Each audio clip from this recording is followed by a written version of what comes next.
Assalamualaikum warahmatullahi wabarakatuh. Alhamdulillahi rabbil alamin.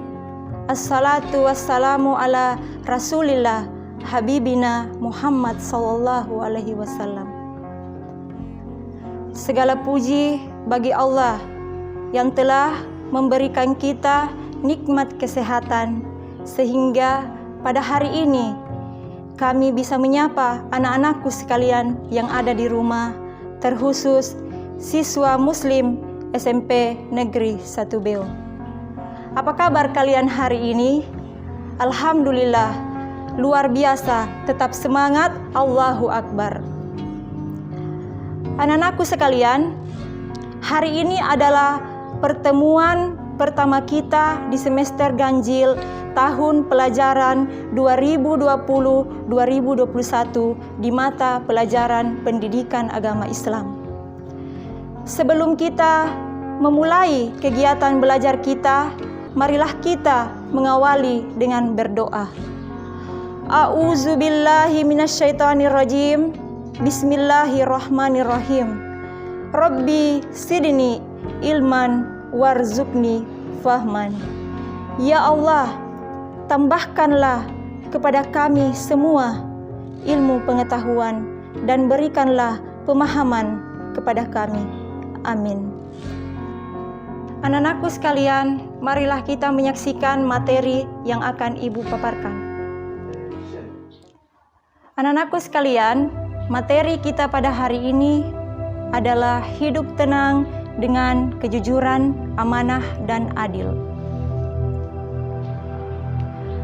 Tujuan pembelajaran menjalankan sholat tepat waktu.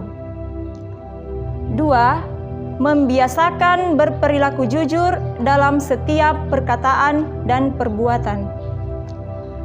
3. Menjabarkan pengertian jujur, amanah, dan adil. 4. Mengemukakan dalil nakli tentang jujur, amanah, dan adil. 5. Merangkum hikmah perilaku jujur, amanah, dan adil. Cermati dan renungkan gambar yang ada di layar TV kalian. Dari gambar tersebut, kita dapat menyaksikan bahwa beberapa pejabat di negara kita ini tersandung kasus korupsi dan menjadi tahanan KPK. Padahal pada dasarnya para pejabat kita tersebut adalah orang-orang yang beragama, orang-orang yang memiliki pendidikan tinggi, dan orang-orang yang memiliki wawasan yang luas. Nah, pertanyaannya, apa yang menyebabkan sehingga para pejabat kita menjadi tahanan KPK? Penyebabnya adalah karena terjadi krisis kejujuran. Akibat tidak jujur, masuk penjara. Akibat tidak jujur, karir hancur. Akibat tidak jujur, kehilangan rasa percaya. Dan akibat tidak jujur, reputasi akan buruk. Dan yang paling penting, ketika kita tidak melakukan kejujuran, maka hidup kita tidak akan tenang.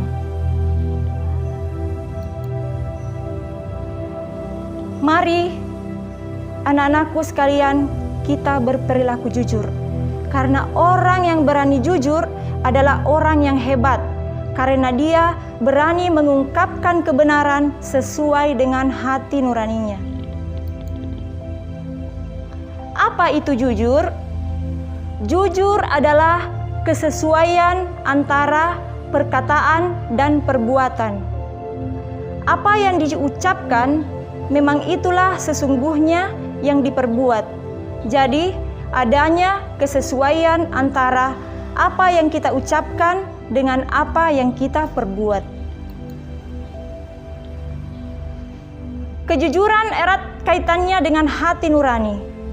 Karena terkadang hati nurani mengatakan bahwa inilah yang sebenarnya, tetapi justru yang dilakukan oleh perbuatan kita bertentangan dengan hati nurani kita.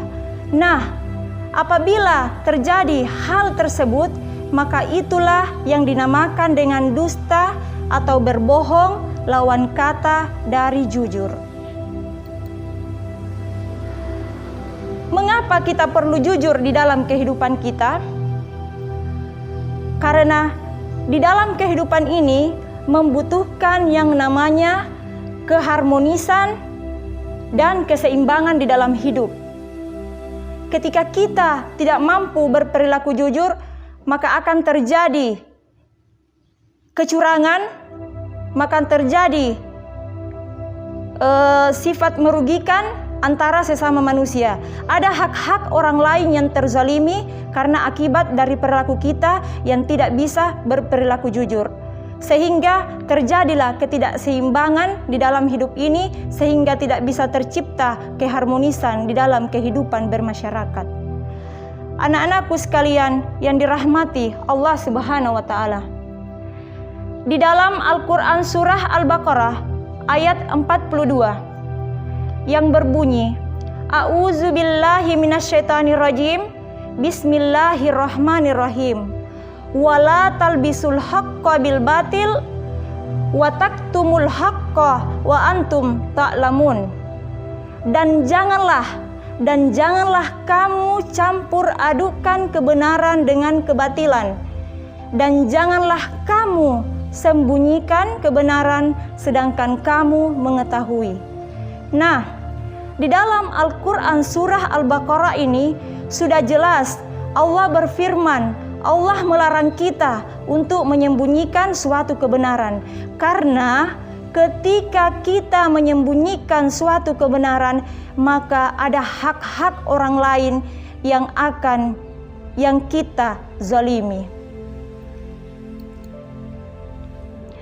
Anak-anakku sekalian yang dirahmati Allah Subhanahu wa Ta'ala, dari Abdullah ibnu Mas'ud radhiyallahu anhu, Rasulullah sallallahu alaihi wasallam bersabda, sesungguhnya jujur itu membawa kepada kebaikan, dan kebaikan itu membawa ke surga.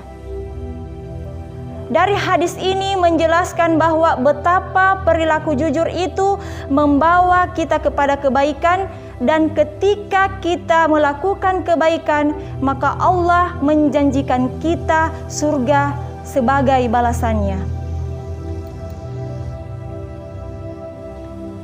Hikmah perilaku jujur di dalam kehidupan sehari-hari.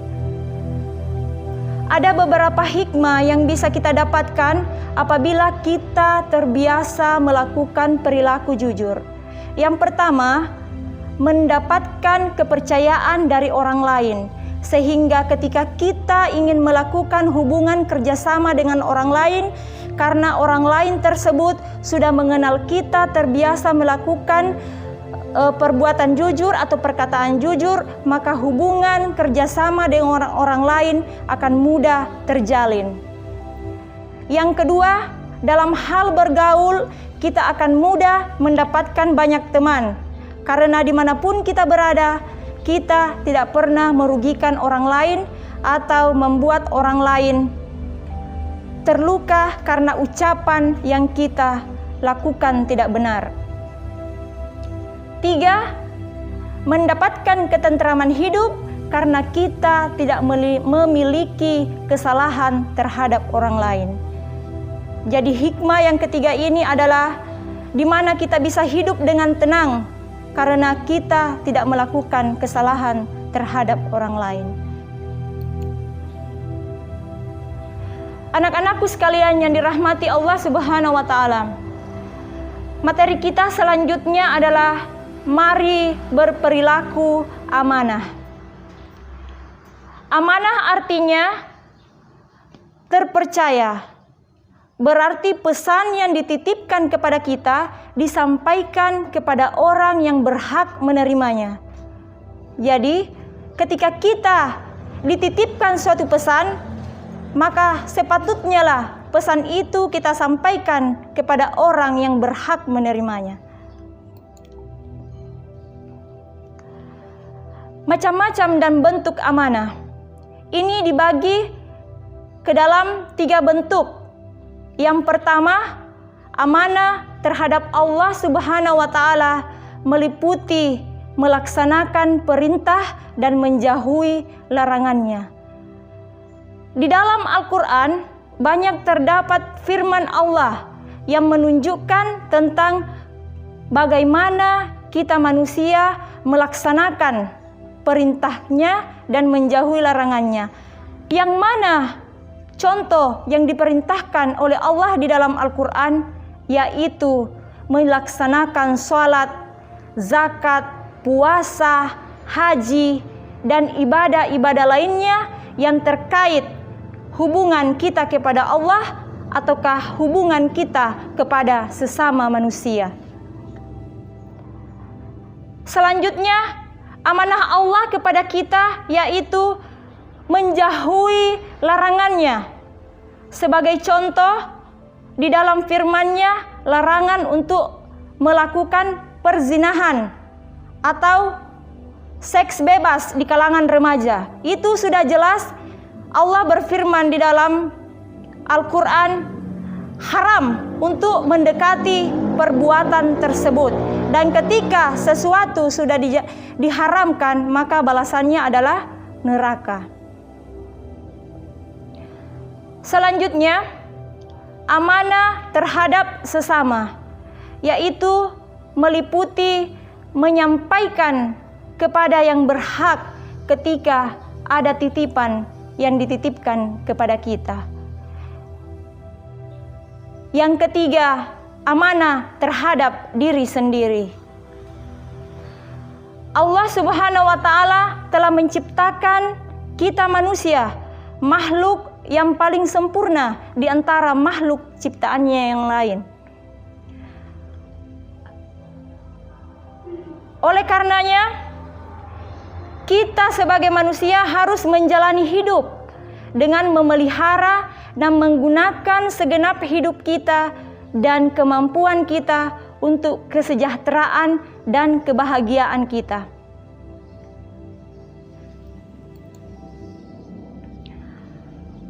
Allah Subhanahu wa taala berfirman di dalam Al-Qur'an surah Al-Mu'minun ayat 8, dan sesungguhnya orang-orang yang memelihara amanah adalah orang-orang yang beruntung. Beruntung dalam artian Allah memberikan balasan yang setimpal bagi kita, orang yang senantiasa melaksanakan amanah.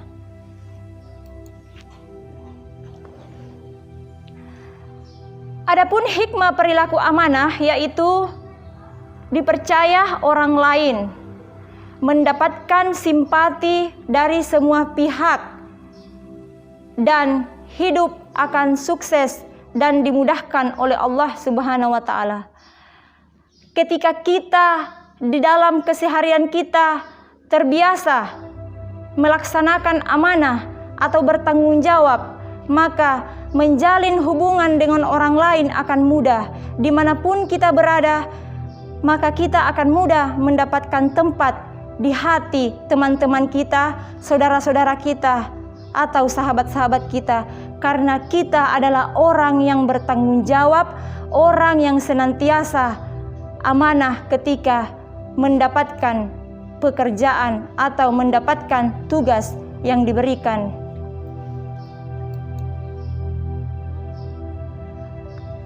Contoh perilaku amanah di dalam kehidupan sehari-hari yaitu menjaga titipan dan mengembalikannya seperti keadaan semula. Yang kedua, menjaga rahasia.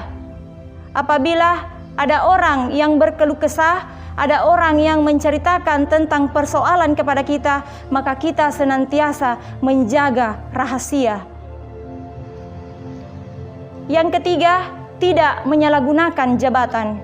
Ketika kita mendapatkan jabatan sebagai titipan, maka senantiasa kita menggunakan sebaik-baiknya untuk kepentingan bersama, bukan justru digunakan untuk kepentingan pribadi, dan pada akhirnya akan menjerumuskan kita kepada hal-hal yang tidak benar. Dan hikmah selanjutnya adalah memelihara semua nikmat yang telah diberikan oleh Allah Subhanahu wa taala kepada kita, yaitu umur, harta, dan ilmu pengetahuan. Anak-anakku sekalian yang dirahmati oleh Allah Subhanahu wa taala, umur yang telah diberikan oleh Allah Subhanahu wa taala kepada kita adalah amanah yang kelak di akhirat akan kita pertanggungjawabkan. Selama hidup kita, hal-hal apa yang bisa kita lakukan untuk kemaslahatan umat? Jangan sampai umur yang telah diamanahkan oleh Allah Subhanahu wa taala kepada kita hanya dihabiskan untuk hal-hal yang tidak bermanfaat. Harta yang dititipkan kepada kita sebaiknya digunakan di jalan yang benar, digunakan untuk membantu sesama, dan digunakan untuk membantu hal-hal yang bisa meringankan hidup sesama manusia.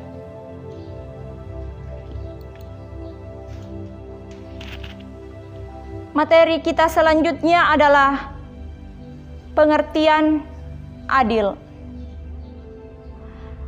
Adil adalah memberikan hak kepada orang yang berhak menerimanya, meletakkan segala urusan pada tempatnya.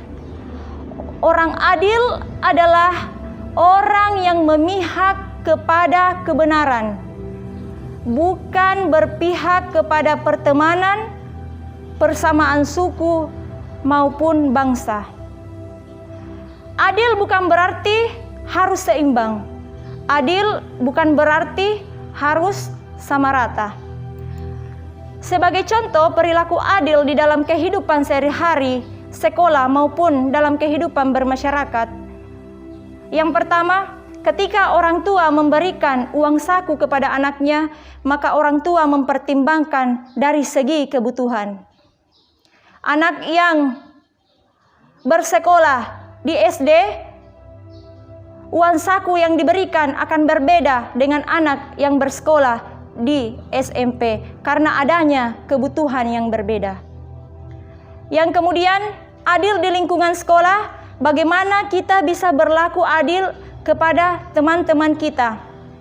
Bagaimana kita bisa berlaku adil seorang guru kepada siswa dan seorang siswa kepada pengurus kelas yang ada di dalam kelasnya, bahwa tanggung jawab menjaga ketentraman dan kenyamanan kelas itu adalah tanggung jawab bersama, bukan tanggung jawab pengurus kelas saja. Dan kemudian adil di lingkungan masyarakat adalah berlaku adil kepada tetangga. Ketika ada tetangga yang sakit, maka kita jangan seenaknya menyalakan atau membunyikan musik dengan suara yang besar. Padahal kita sadar, hati nurani kita mengetahui bahwa tetangga kita sedang sakit. Dalil tentang keadilan ini terdapat di dalam Al-Quran surah Al-Maidah ayat 5. A'udzu billahi minasyaitonir rajim. Bismillahirrahmanirrahim. Ya ayyuhallazina amanu kunu qawwamina lillahi syuhada'a bil qisti wala yajrimannakum sana'anun qaumin ala alla ta'dilu i'dilu huwa aqrabu littaqwa wattaqullaha innallaha khabirum bima ta'malun. Artinya, wahai orang-orang yang beriman, hendaklah kamu menjadi orang yang menegakkan kebenaran, karena Allah menjadi saksi dengan adil, dan janganlah sekali-kali kebencianmu terhadap suatu kaum mendorong kamu untuk berlaku tidak adil. Nah, di dalam ayat tersebut sudah jelas Allah berfirman, larangan kepada kita manusia untuk tidak berlaku adil kepada sesama kita, dan janganlah kita membeda-bedakan sesama manusia berdasarkan golongan, agama, suku.